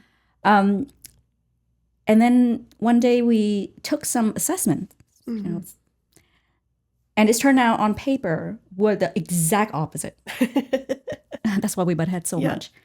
And then we also laugh at the thing that we wanted each other to be better at was the exact thing that we shouldn't, you know, it would go on against our nature, our instinct. So once we recognize that and we're like, you know what? You follow your instinct, I follow my instinct, and we have our area of strength and we consult each other. But we no longer try to fight in an area that we know that this is where you shine. Right. Yeah. I can provide my perspective, but I'm not going to project my opinion into that domain. Yeah. Now, we still butt heads from time to time, and it's pure ideology, meaning what is the best solutions, what's the best decision, the best idea for the situation.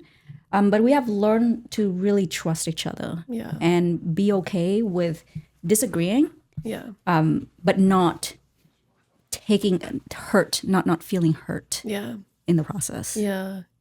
I feel like we have been working through that as well with like, we're like many years behind y'all with the stubbornness, and knowing our lanes in the last year has really helped.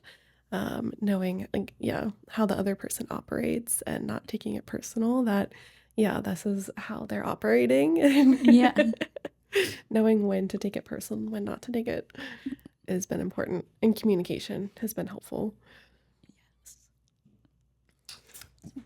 We have a funny rule. It's actually my rule. You got a lot of rules. Yeah. Whoever is upset is at fault. Because we got to take responsibility for how we feel. I like that one. So I'm taking that. We're here to learn from y'all. So. Yes. Well, it's true. What we've learned is when the emotion is high, it's not the time to talk about things because it's just not productive. So the person who's feeling upset need to go do whatever it is to cool down. Yeah. Then we can have a conversation. That's what I've been working on, is voicing that to Mike, is like, I need a moment to like get through my feelings on this, and then I'll come back. And he's been having to like trust that I'll come back to the topic. Because my old nature would just be to be mad about it and resentful about it and just continue on and ignore the problem. And so I've been working on like communicate that I'm frustrated, but I'm not someone that can hash it out in the moment. Yes. So I need to sit with like what exactly, like what behaviors and things came up for me that frustrated me and like that I took personal, and how do I communicate that to him so that he can have something actionable to like change, instead of me just being like, you fucked up, and like no actionable like behavior to change. So that's been the last year. Like we've been really working on that. Yeah, our conflict resolution styles are drastically different. And so learning how to work together on that, because He I'm needs to like hash it out in the moment right now. immediately, Yeah. you know, I'm like, headstrong. We're getting it done now. Yeah. And I just whiteboard this shit. But I'm emotionally attached, and so like my two situations more than he is, and so I escalate my emotions, and like my thinking brain turns off, and then I can't have a conversation like if I'm like emotionally attached to the situation. Yes. There's some things that I can like hash out immediately, but yeah, if I'm like emotionally attached to it, like no. Yes. Yes. Well, very recently, I was just really upset with him, and then I actually had no reason at all, because like intellectually, I just went out of the list and was like, I was just upset. Because I was crushing it and you weren't. I should say we're also very competitive. Oh, she's competitive. I don't need to. Yeah. And then I was like, okay, why am I so upset? And because when I'm upset with him, like you know, I can be a little bit on the bitchy side. Yeah, I'm same. gonna acknowledge that. And so I searched my memory for like a reason for being upset, and then I found one thing, and maybe because you know when whatever you're searching for, you'll find it. Yeah. So anyway, I was searching for a reason of why I was so upset with him, and I found it, and then it was just one fairly small thing, but I thought it was the reason because at the moment when it happened, I was upset with him, but I went away to just cool down to address it later, and then I forgot about it. Yeah. So I never addressed it. I just, you know, life went on. So I didn't realize that was a seed that was in me that eventually, you know, took root and came into manifest into this me just being quite upset with him. Yeah, that's a good visual. But the funny is, once I shared with him, like, I think I know why I'm upset with you, because there was this one thing, this happened, I never resolved it, I never had a conversation with you. And he said to me, maybe you should do the work on me. And I don't know if you've ever heard of it. The work is a really simple exercise by this lady, amazing woman named Byron Katie. And the work is essentially asking some really simple question around your feelings or your thoughts. The first question is it true? Yeah. So it's like, I'm upset with him because of this. Then, like, is it true? Yeah. And what I love about this is because we read a lot of similar books and consume a lot of similar spiritual content. So we have these kind of shorthand communication. Nice. When he's just saying, like, do the work. Then I'm like, okay, it's on me to do that. Yeah. It's not on him. I'm upset. I got to do the work, not him. It's about me, not him. Yes. Yes. And it does make life easier, and we getting over these humps a lot quicker. Yeah. Yeah, I think I need something. I'm going to start using that. I need to do the work.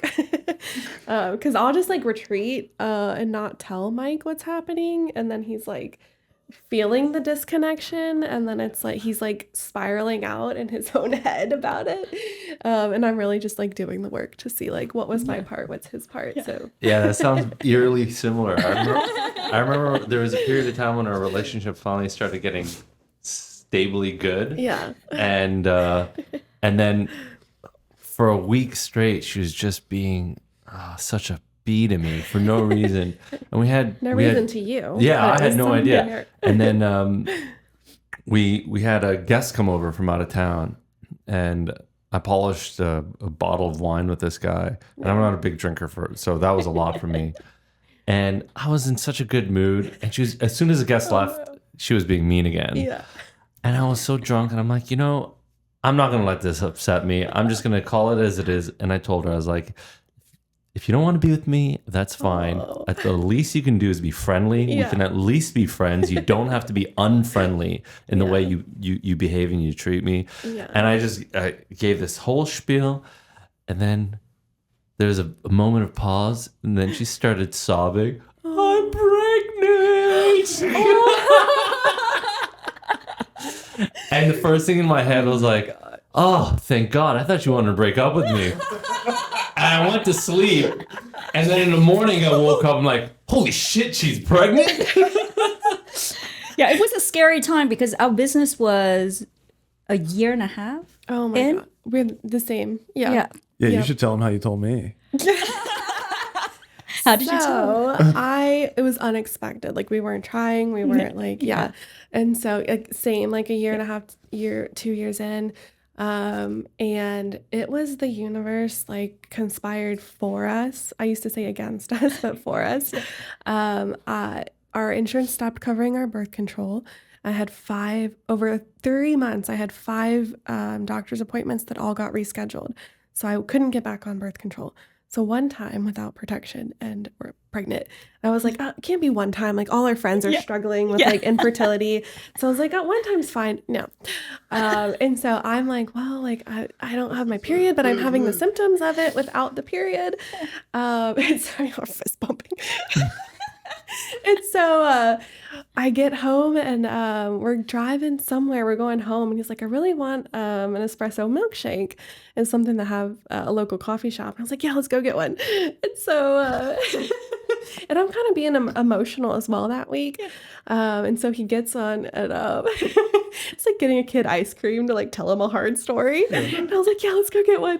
And so Like set me down like mom and dad's getting a set him divorce. down. Have a sweet treat.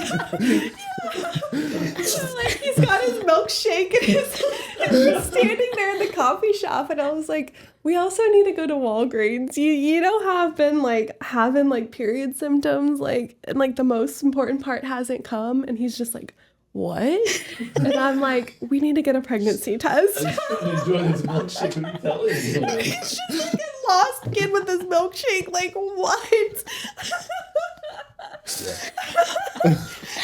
every time we go there now, he's like, you're not going to tell me something. Yeah, I got like PTSD anytime she wants to get me dessert. He's traumatized with like getting dessert now.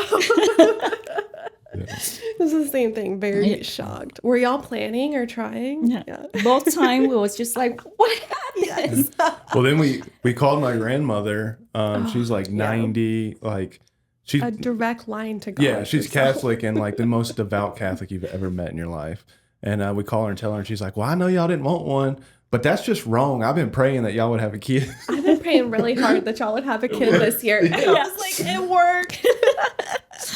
Yeah, it was wild how it like all worked together. Like I had switched face creams, like because you're not supposed to use retinol, and I had accidentally someone got me a vitamin C instead, and so I switched to that, and I was like, God was like orchestrating it to happen. Yeah. It was so random. Yeah. Oh my gosh, how was that? Because I know what our experience of a new business with a baby. How was that for you to like be pregnant and that early in? The week that I was very mean to him because I was in my head trying to figure it out how we're gonna do this all, and I was initially afraid. Yeah. Because we were young, we were broke, we were Yeah. just so inexperienced. Yeah. And then I remember looking back and said, look, my mom did it, my grandmother did it, like their previous many generations did it without YouTube or Wikipedia. Yeah. TikTok was my saving grace. And it's like, okay, you know what? Maybe we'll figure it out. We'll just put one foot in front of another, and then we'll figure it out. And then so it just happened that what I was able to tell him through that him, telling me. I'm glad you drank that night because I don't know that I would just open up to you. A milkshake. And then so once he was the way he responded that night, it just gave me a sense of calm that hey, it's no big deal. Yeah. We can. The next morning when he started freaking out though, that's when I already start calming down. So I said, you know what? I think we'll figure it out. Yeah.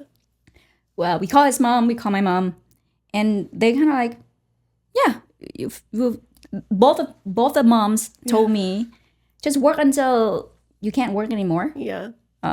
So I really work until like the day before. Same. I was answering calls while on the bed giving pushing. Yes. Between pushes, I had someone call and I was like, "What's up?" Yeah. That's a new level. You get the epidural and you're like chilling. Yeah.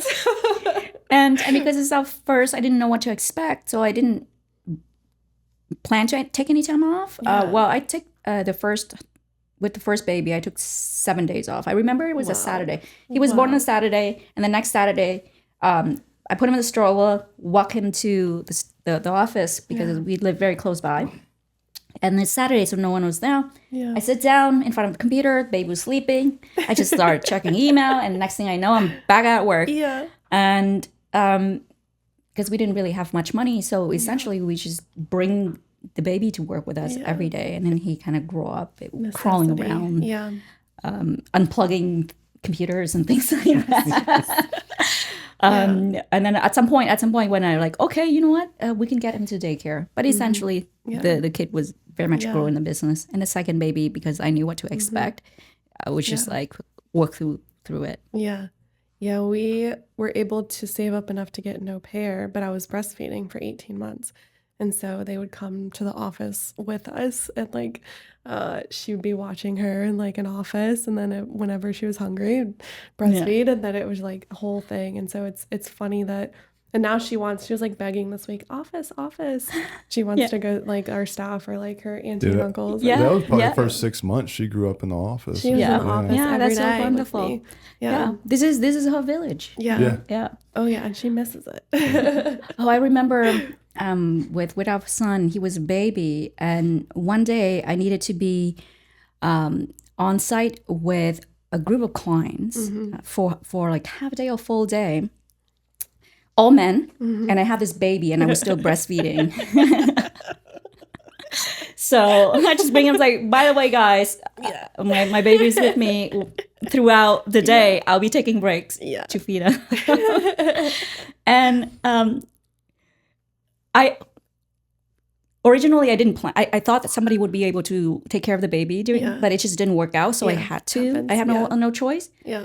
But that was a wonderful experience because I felt so empowered. I felt, I was a woman in a group of men in suits, and I was advising them. And here I have my baby right with me. Right, and it's working. And it was working. Yeah. And in a way, I don't know if I was projecting, but I thought there was some admirations from the way the guys looked at me. Yeah, I was and then after that, it seems like, oh, you know what? Yeah. If this hard thing becomes easy, I think the rest of it we'll figure it out just one step in front of another.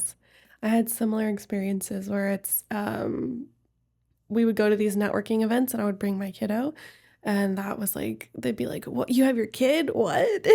And it changed, and now they all do these networking events in that group and bring their kids. Yeah. And so it like changed the course of that entire group, and it's been really funny to like see the impact. So I imagine you impacted those guys like in a certain kind of way that they were like, wow, like, I can still respect like that she's working with a kiddo. Yeah.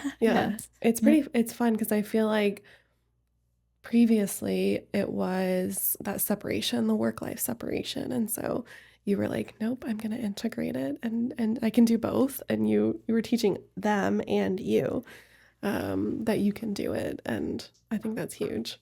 Yes. Especially, I mean, when was that? When y'all, how many years ago was that? Because y'all are many years before us. Yes. So I say that was 13 and a half years ago. Because my son is 14 and a half now. Yeah. Yeah. Y'all were starting the trend of work-life integration on the forefront.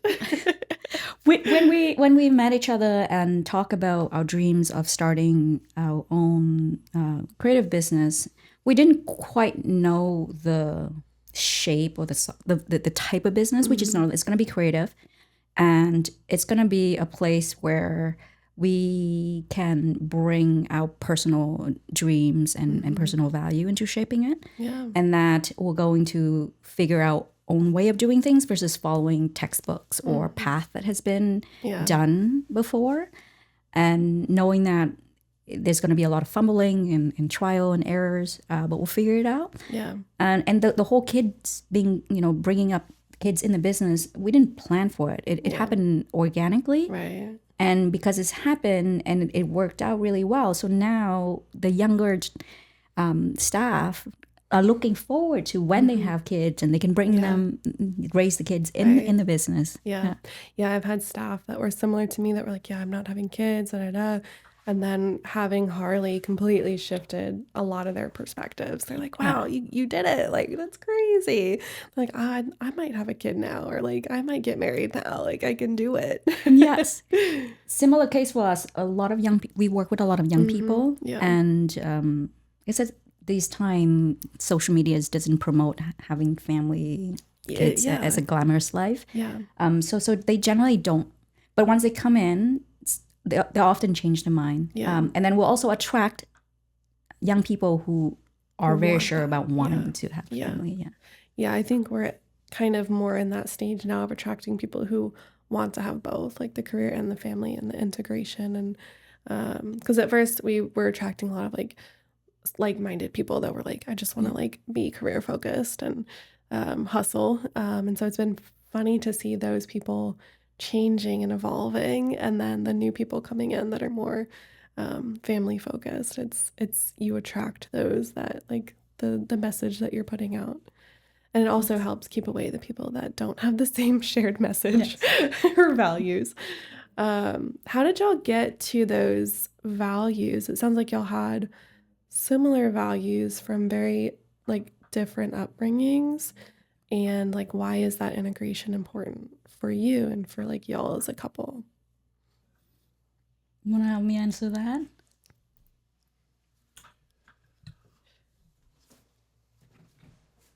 Yeah, so while Afghanistan and Vietnam are very far apart, I think the cultures, there are a lot of similarities in terms of family values, the importance in hosting, the importance of upholding your ancestry, your family name. So when I had met Lon, she, on the outside, was this kind of metropolitan, like new agey, like badass artist, designer, agency owner. But what I noticed was deeper than that. She had this other side of herself that would just come out naturally. Like she didn't know how pronounced that was. Yeah. But for somebody like me who was raised in a, like my parents, my mom and stepdad, they loved each other. So I grew up with a lot of love and a lot of family values. For me, it was like, it was loud and pronounced. And so I immediately knew that there is a compatibility there that existed, that I would never have to talk about or train or teach, or we would never have to teach each other these things. I just found it odd and quite funny that she was leading with this like new age persona, but when she was with family or when she had guests or her love for cooking and hosting, like those things are traditional. Those things are hardcore traditional. You can't fake it. But it was so pronounced, and that's when I was like, oh, okay, I think this is exactly what I need. Like the extremes, right? The what is it? There's this quote. It's a very eloquent quote. Something in the streets, freak in the sheets.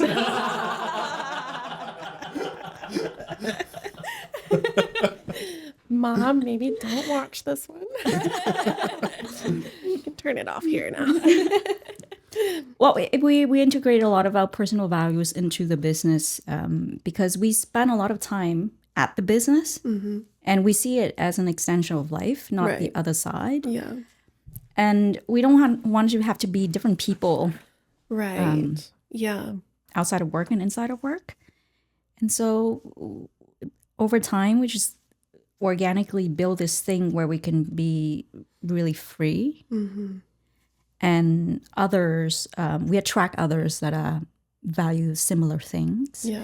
And also wanting to take part in shaping that dream. Yeah, our other co-founder, who we met about a year and a half into the business, he came in quite young. We're all young.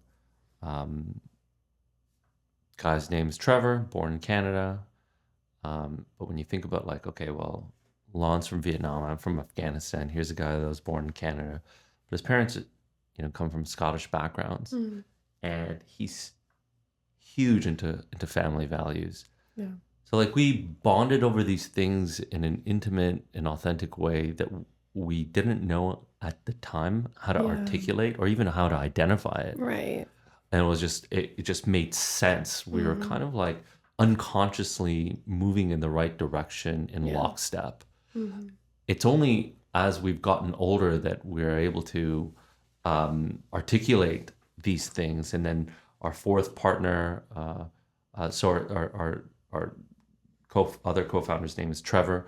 Our fourth partner that came in a few years later, her name is Sarah. Again, family values, like all of these things that matter so much.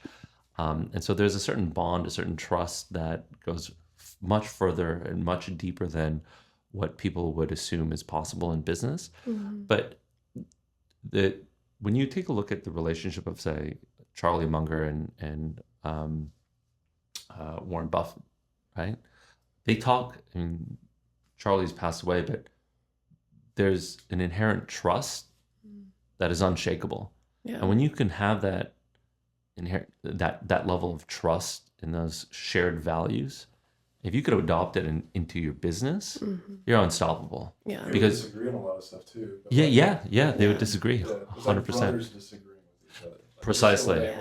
Yeah. Precisely. Their Yeah. disagreements didn't come at a cost of not being able to trust each other. In fact, their ability to disagree was based on the foundation, on the pillars of being able to trust each other. And that's, I would say, the same. Like, we disagree often in a very healthy way in the organization. That's a key way. Because it's built on trust. Yeah. I think that's key. Because a lot of people fear those companies that are like, we're family. And it's been key for us to emphasize we're a healthy family. Because there's that fear of like it getting toxic, or because we're family, I'll like get one over on you. But it sounds like y'all have like seen like core family values from your different like childhoods, and those are healthy ones, or you've learned healthy ones over the years. And so I think that for me and Mike, our business partners are similar, where it's like we have similar backgrounds and like family is core for all of us. And so it's been I never would have thought I would be in business with this guy Scott, because we're in the same circles for like 10 years. And then just one day we're like, let's just do it. Like, let's just make it happen. We'll partner up for the awkward recovery stuff. And the same with like Joel, like never thought we'd be in business with someone in Michigan, but like they have the same family values. And then like we get to talking, and like his wife is a social worker, and it's just like, and they have a wild children. And so it's cool to see how y'all have like integrated. It doesn't have to be separate, because going back to like everyone, I feel like lately, maybe traditionally as well, like feels like it has to be separate. And it's been cool to see like y'all and like other people and integrating it and bringing in like your core values from like your upbringing and like your households. Right. It's interesting you said like the sentiment today, because when I think about traditional perspectives on marriage, when you take a look at cultures around the world and their history of how marriages were formed, they were more like business partnerships than they were based on love. Yeah. And I would say, if anything, it's a renaissance of that. Like, are we compatible at running this enterprise together? Because if we're compatible at running the enterprise together, like romance and love will grow over time. It's not like the movies where the romance starts and then it ends after a year. If anything, it should continue and strengthen. And I would say for any young person who is thinking of like going into business with their significant other, like I'd say look at the potential of being a power couple. I think it's a beautiful thing. Like, why wouldn't you? If that is on the table, if that there's a possibility that compatibility may exist, I think it's worth investigating. One's very key element is growth mindset on both parties, including spouse or business partners, and then even people team setting as well, because without a growth mindset, we can be really stuck and not evolving. And no one is perfect. Everybody has come with baggage and flaws and weaknesses. But with a growth mindset, we can continuously trust each other that we would do the work necessary to improve each of us. Yeah. And so that we don't have to worry about changing the other person. Yeah. But trust that we will continuously moving forward. And the alignment in values ensure that when we grow, our path will be close and not separate. Yeah. Yeah. I think that's so key. I think a lot of people just get swept up in that love and the romance, and then you don't think about, can I build a family with this person? Can I build a business with this person? Or just get stuck in, can I build a family with this person? And it's a new concept, like you said, like a renaissance, going back to it.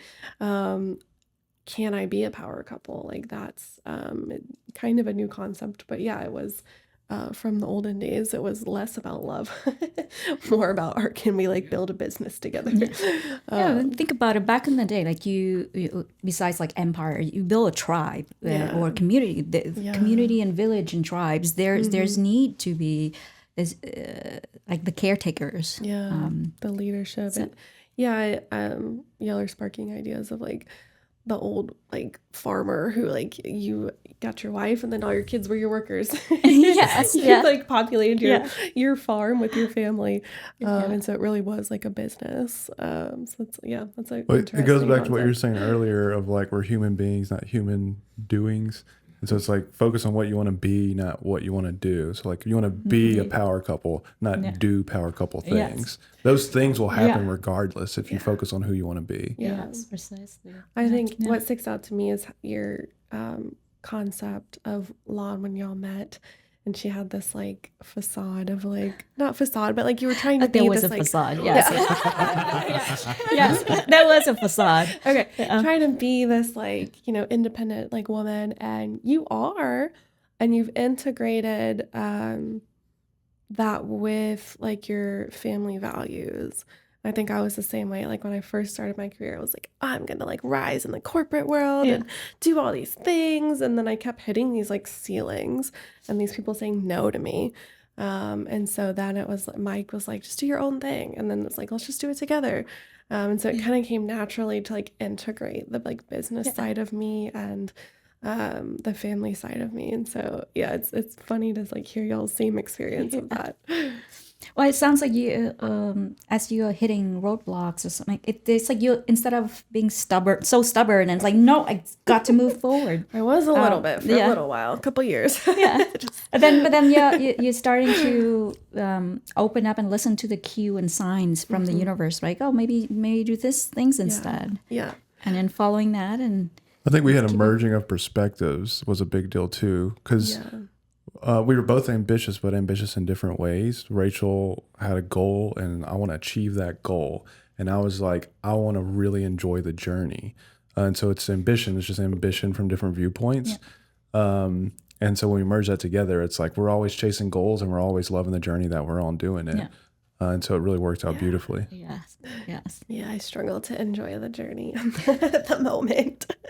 Goals only.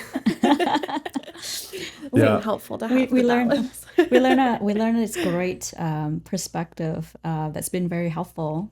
And then the concept is for entrepreneurs, we often focus on the gap between our current self and our current level with our future goals and future self. Right. So there's always a gap. But the thing about being ambitious and being entrepreneur is that there's always going to be a gap regardless. But then a shifting in perspective is looking back and see how far you have come, how much you have gained. And that is a great reminder, is like how much more you will go. Because you have look at how far you've come, and especially 5 years ago, 10 years ago, 20 years ago, you knew a lot less and had a lot less influence or capital. That's been a theme this year, is looking back a bit, because we tend to, and my therapist challenged me at the start of the year, because I was like so stressed about all this stuff going on. Just like, do you ever celebrate the wins? And I was like, no. What are you talking about? Every day is a new challenge. There's always something else to do. Just like, you need to start celebrating, like go to dinner or like buy something, like do some kind of like celebration. And so the last in the last year, it's been like, oh, like we've done a lot in 5 years. Or like when we have new staff, I'm like, back in my day when I started 10 years ago, like with my license, it was on paper. And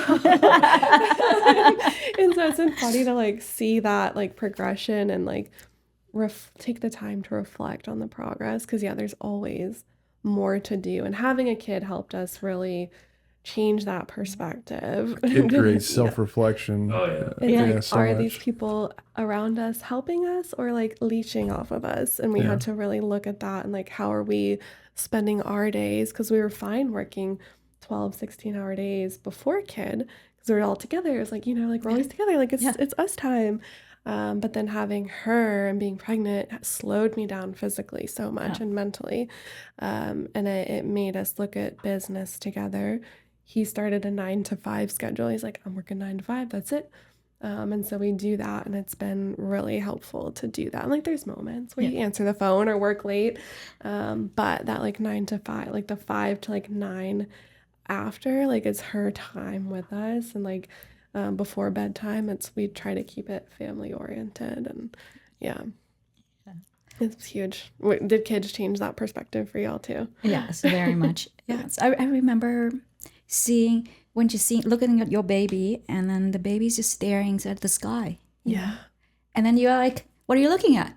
And then you'll stare at the sky and you're like, you know what? That's beautiful. That's just, this is perfect right now. There's nothing to do and nothing but to enjoy looking at the sky. Yeah. Our daughter loves to go outside. She'll just walk outside and be like, outside. You're like, man, I need that kind of like energy in my life because I'm just so focused on here. And she's like, look at the trees, they're so cool. Mommy, look at the flower, look at the butterfly. I'm like, I don't notice these things anymore. Yeah, they teach us so much that we don't realize we lost. Slow down. And and they teach us so much about us. Right. I've learned so much about myself through my kids. And especially the bad things. Especially bad things. Where did you get that from? Oh, that's me. Oh, I have that. Oh, I need to improve that. They mirror that after me. And that's not nice. Our daughter has a little attitude, a little stubbornness. We're already like trying, even last night, she was back talking us. She's 2.5, almost 3. She has a huge vocabulary. She's like, no, I'm not. No, I don't want to. I don't. And I'm like, no, stop. So we had a conversation like last week maybe that was like, Mike, like you need to stop negotiating with her and like hold stronger boundaries. So I've been trying to work on that, but it's so hard. I'm like, let's just negotiate and find common ground. I learned an old principle years ago when I was still in like my late teens. I used to listen to a lot of audio cassettes and stuff. Cassettes. Cassette tape. What is that? But this concept of like, she may be your mother, but she's my wife. So I've had that conversation a few times with my kids. I'm like, yeah, that's cool. I understand she's your mom, but don't be fucking around with my wife, man. Like that's my queen. Her. Imagine some dude treating my wife like that. I'm not going to tolerate it. So my kids know that there's also that Lon's the mom, but that's also dad's wife. So there's got to be a certain a little healthy fear there. To her like that. I saw this video where this mom was holding a baby and the little boy, he's like maybe like 1.5 years, 2, and he like hits his mom. And the dad hits the kid, like lovingly hits the kid back and takes the kid away from the mom. It's like, you're not going to hit my wife. Like, yes. So it's natural that kids are their less evolved selves with moms. And then they're the higher evolved self with the dad. Our daughter behaves so much better with me than she does. It's very natural. It's very natural, and I think it's because of the we carry them in our womb, and then there's a physical connection that needs to be severed. So it's always there, and with a nurturing. So they're babies, forever babies when they see us. But when the dad, they want dad's approval, so they're always striving to be older than their age. I remember whenever I go out to have some personal time and the kids stay with him, And he would send me photos and video throughout the day of them, the kids being super happy with him Perfect. and doing Yeah. like all this fun thing. Yeah. As soon as I open the door, they drop on the floor and they're like, somehow Screaming. something is happening. And that was their way of getting attention. Right. Yeah. And at the beginning, I was a sucker for it. Yeah. But after a while, I'm just like, I'm not buying this. I have evidence that you that you are happy. Yeah. That's like, I had a couple work trips this year. And so like our parents watched, or he was watching her.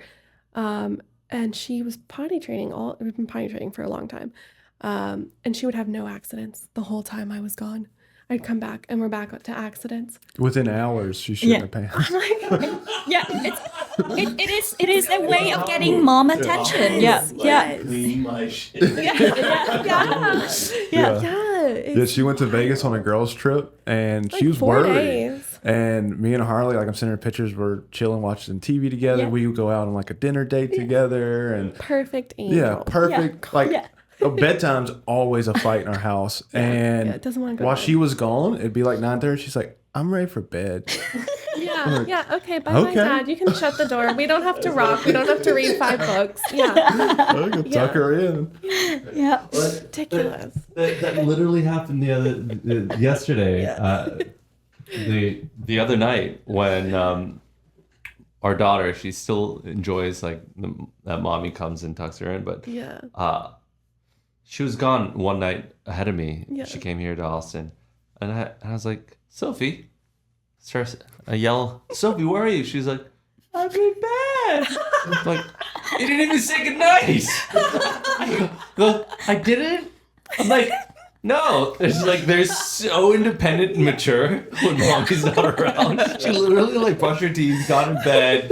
She like retired for the evening. And I went in, I cuddled with her for a bit and teased her a little bit. Yeah. I was like, this is amazing. They're just like on their best behavior with that mom. God, it's so annoying. Yeah. So it's good. It's good for mom to be away from Yeah. from time to time. It is. It's wild. The other day, My nephews are like that too, yeah, they're the same. Like they'd come visit us for the summer when they were in high school. and they're like For like a little- whole week. yeah. Perfect. They'd have tiffs and we would like talk it out.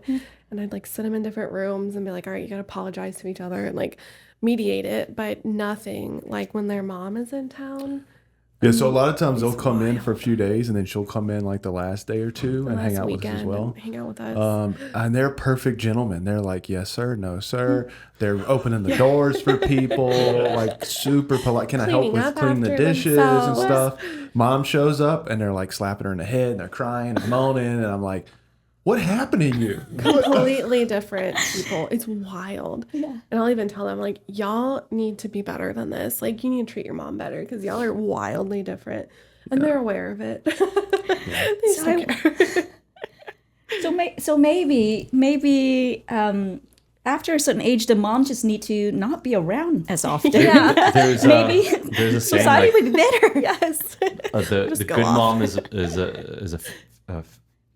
A good mom is a failed mom. a failed mom or something like basically like this idea that at some point the mom regresses her motherly tendencies. It's funny because I'm almost 46 years old and I still become a little baby from time to time when my mom's around, and I don't know. I just like so she wants to do something nice for me, like, no, mom, stop it. I'm like, what am I, a fucking teenager? Like how did I become like I'm on podcasts and shit talking about this stuff. How am I the one behaving like a child when my mom's around? I'm in my 40s, but there's something there, man. There's something there. There's this, I think it's Buddhist. When you feel like you've found enlightenment, spend a week at your folks' place. Yes. Yeah, I go back to my parents' house and I'm like, can you do my laundry? Can you cook for me? Can you do everything? It's so noticeable when you're at your parents. I'm running around and her dad's like, hey, well, actually it doesn't help. I ask him, I'm like, hey, let me do that for you. Like, you don't need to be moving this heavy stuff around. And she's laid back on the couch. Mom's feeding her grapes while she looks at social media. I'm out there cleaning their pool and stuff. Sometimes when our kiddo was younger and he would go out of town to do the boat job, because he was able to take 3 months off, but that's 3 months without a paycheck. Yeah. And so when he had to go back, he went back for like a month. And so for like part of that month, I went to stay with my parents and his parents because I was still like just working remote. And I was like, yeah, can y'all take care of the child and like take care of me too? I was not ready to be by myself with our kiddo. Yeah. It's really great. Yeah, it's great to have parents that can like take care of you. Parents still. are the best. Yes. So my mom is in Vietnam. My parents in Vietnam. So I'm with his mom often, and she always take care of me. Yeah. And it's So it's great. really nice It's so because nice. you're always a caretaker. So it's so great when there's someone else to take care of you. Yeah. I love when his mom comes in town because she cleans our house. Our whole house is clean. Our laundry's done. She's cooking food. Like, this is so nice to be like taken care of. Like, I don't have to be as responsible. It's really nice. And generally moms they feel better to be taken care of. Yeah. To do something to take care of. Yeah. Well, Are we out of time? we're at like 2.5 hours. Oh, wow. So let's end it with just saying we love moms. We love moms Moms are rocks. great. Moms rock. You can do both. You can be a mom and you can work and do it all. Yeah. You can have it all. Well, thank you for having us. It's been a wonderful conversation.